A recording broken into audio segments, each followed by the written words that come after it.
I assumed that it would be a non-indictment, but I guess part of me had a little bit of faith, but I don't know why I had that faith. I was really shocked, but at the same time, how shocked could we really be seeing this as a trend that continues to take place? I think there's a lot more questions unanswered than answered after today, especially with it all going down in 61 seconds. In all honesty, I wasn't surprised.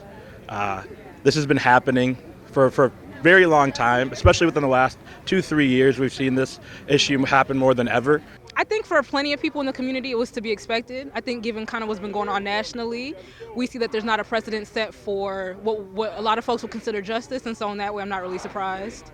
I've had personal experience. My nephew's Marcus Golden, who was killed by the St. Paul police, and there are so many similarities in what happened in the tragic cases.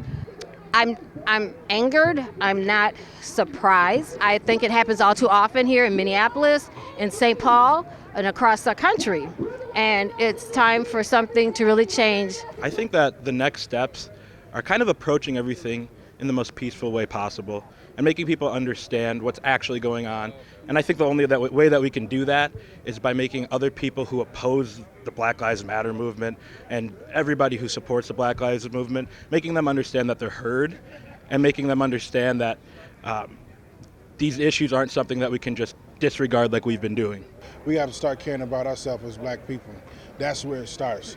It's not their fault, it's our fault. And honestly, I grew up with a huge resentment towards authority for no reason. And it is what it is. It's just a simple fact that we have to continue fighting and continue provoking thought within the community. It's not about education, it's about provoking thought.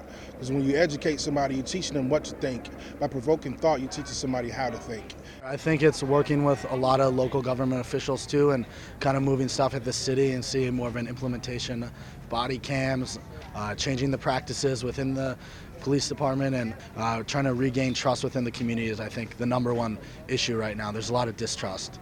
I think we have to keep pushing, we have to keep rallying, we have to keep marching, we have to keep being visible. I think we also have to push in the politics, and a lot of our people are getting on city council and getting into the politics and pushing for legislature, so we just have to keep pushing in every step of the way. I think we have to find a way to unify and come up with a message that pushes not only our agenda forward, but an agenda that really speaks to the societal issues that continue to cause these types of issues. And I think until we get to the root of the problem, everything that we do and talk about is just going to be a Band-Aid.